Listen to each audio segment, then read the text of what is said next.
Hello అందరికీ welcome back to Latha's kitchen. ఇవాల్టి recipe వచ్చేసి హైదరాబాద్ స్పెషల్ ఎంతో టేస్టీ అయిన కద్దు కా కీర్.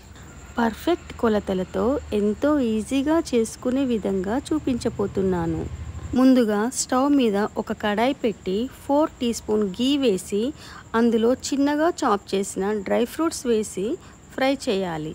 ఫ్రై అయిన డ్రై ఫ్రూట్స్ని ప్లేట్లోకి తీసుకొని అదే కడాయిలో ముందుగా తురిమి పెట్టుకున్న 2 కప్ సొరకాయ తురుము వేసి ఫ్రై చేయాలి. మరో పక్కన గిన్నె పెట్టి అందులో 1 లీటర్ పాలు పోసి మరిగించాలి.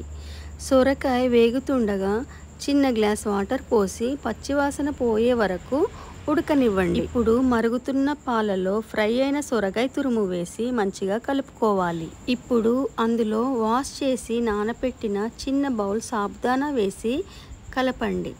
అందులోనే కట్ చేసిన డ్రై ఫ్రూట్స్, సాఫ్రాన్ వాటర్, ఇలాచీ పౌడర్ వేసి బాగా మరగనివ్వండి.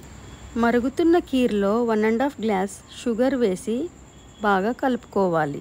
అందులోనే 1/2 కప్ కండెన్స్డ్ మిల్క్ వేయండి. కండెన్స్డ్ మిల్క్ వేయడం వల్ల కీర్కి ఎంతో టేస్ట్ అండ్ రిచ్నెస్ యాడ్ అవుతుంది. మీరు కండెన్స్డ్ మిల్క్ బదులుగా మిల్క్ పౌడర్ కూడా యూస్ చేయొచ్చు. ఈ సమ్మర్లో ఈ కీర్ తినడం వలన బాడీకి ఎంతో చలవ చేస్తుంది. మీరు కూడా తప్పకుండా ట్రై చేయండి. నేనైతే కాస్త ఫుడ్ కలర్ యాడ్ చేస్తున్నాను. మీరు వద్దు అనుకుంటే స్కిప్ చేయొచ్చు. ఇదంతా బాగా కలుపుకొని ముందుగా గీలో రోస్ట్ చేసిన డ్రై ఫ్రూట్స్ వేసుకోండి. ఆ తర్వాత బాగా కలుపుకొని స్టవ్ ఆపేసి వేడివేడిగా సర్వ్ చేసుకోండి. లేదా మీకు కూల్గా ఇష్టమైతే ఫ్రిడ్జ్లో పెట్టి అయినా సర్వ్ చేసుకోవచ్చు. చూసారుగా ఎంత ఈజీగా ఈ కద్దు కా కీర్ చేసుకోవచ్చో.